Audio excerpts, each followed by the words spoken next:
അപ്പോൾ നമുക്കൊരു കുഴിമന്തി ഉണ്ടാക്കിയാലോ. അപ്പോൾ കുഴിമന്തിക്ക് ആവശ്യമായിട്ടുള്ള അരി നമ്മൾ ഒരു 3/4 മണിക്കൂർ നേരം വെള്ളത്തിൽ കുതിർക്കാൻ വേണ്ടി വെച്ചിട്ടുണ്ട് കേട്ടോ. അതേസമയം തന്നെ നമുക്ക് ആവശ്യമായിട്ടുള്ള ഒരു സബോളയും ഒരു ക്യാപ്സിക്കും അരിഞ്ഞ് റെഡിയാക്കി വെച്ചിട്ടുണ്ട്.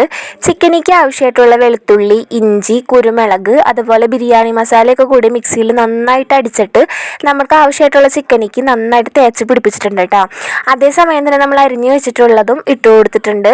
പിന്നെ അതുപോലെ ആവശ്യമായിട്ടുള്ള ഉപ്പും കുറച്ച് ഓയിൽ ഒഴിച്ചിട്ട് നന്നായിട്ട് മിക്സ് ചെയ്തിട്ട് നമ്മൾ കുക്കറിലാണ് കേട്ടോ റെഡിയാക്കാൻ വെക്കണത്. സ്വല്പം പോലും വെള്ളമൊന്നും ചേർക്കേണ്ട ആവശ്യമില്ല. പിന്നെ നമുക്ക് അതേസമയം തന്നെ നമ്മുടെ റൈസും റെഡിയാക്കി എടുക്കാം. അപ്പോൾ സ്പൈസസും കാര്യങ്ങളൊക്കെ ഇട്ടതിന് ശേഷം നമ്മൾ കുതിർത്ത് വെച്ചിട്ടുള്ള അരിയും കൂടി അതിലേക്ക് ഇടാം കേട്ടോ. അങ്ങനെ നമ്മുടെ ചിക്കൻ വെന്ത് കഴിഞ്ഞ് കഴിയുമ്പോൾ ചിക്കൻ മാത്രം മാറ്റിയിട്ട് അതിൻ്റെ ആ ഗ്രേവിയിലേക്ക് പകുതി വേവായിട്ടുള്ള അരിയും ഇട്ട് കൊടുക്കാം കേട്ടോ. അങ്ങനെ അവസാനം നമ്മൾ നമ്മുടെ ചിക്കനും എല്ലാം വെച്ചിട്ട് തീക്കനലിൻ്റെ കനൽ മാത്രം വെച്ച് കുറച്ച് നേരം നമ്മുടെ ആ ഒരു പുക കൊള്ളിച്ച് കഴിഞ്ഞാൽ നമ്മുടെ അടിപൊളി കുഴിമന്തി ഇവിടെ റെഡി ആയിട്ടുണ്ട്. അപ്പോൾ എല്ലാവരും ട്രൈ ചെയ്ത് നോക്കണേ.